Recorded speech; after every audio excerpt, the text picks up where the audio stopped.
backstory. What's your story with Puffington? How you guys doing? My name is Segun Adedeji. I'll just tell you guys the background about Puffington. Puffington actually started, it's three of us. It's me, I have a friend named Killian, and there's a friend named Ernest. We're all African. We all actually was born in Africa and came here. We met each other around the 6th, 7th grade. Basically what happened is, like, we were always into trying to express ourselves and like give our story to the world. So we started off with music. We did multiple clothing brands. We in our city, people know us for being innovators. You know? And what city is that? And this is Brooklyn Park, Minnesota. This is where I'm from. People know us for being starters and innovators, for doing things. So we're always trying to find a way to bring it more than just Brooklyn Park. So that's why after college we moved on to Houston.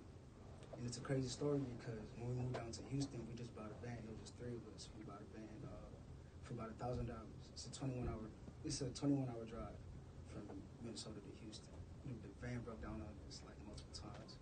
We got down here. We were supposed to have an apartment, and what happened is we were too young to get the apartment, but they didn't let us know that when we were in Minnesota. So we actually ended up being homeless for like a few days, 3 or 4 days. And then one night, we were just walking downtown Houston. And we just made a promise to each other. It was like, hey, like, we're down in Houston. We said we want to be in Minnesota. We made a promise to ourselves, like, hey, we're never going to be broke. Like, we're just going to make it in life and share our story. And that's how Puffington started. We went into the van, went on the board, we came up with Puffington. And the reason why we came up with Puffington, a puffin is a bird. But the bird, it knows how to adapt. It adapts to every situation. It never follows. It adapts and it becomes a leader. That's why we picked the puffin. We just added the Puffington. We just added the puff to make it a brand. Yeah, that's how Puffington started. That's the story of Puffington. You can find Puffington. We have an Instagram. Our new website is currently being worked on. We'll have that in about a week. We used to have a big cartel. There's many ways you can find us all over campus. There's a lot of Puffington.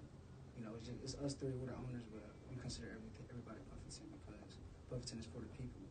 It's the way you express yourself, and that's what the brand is.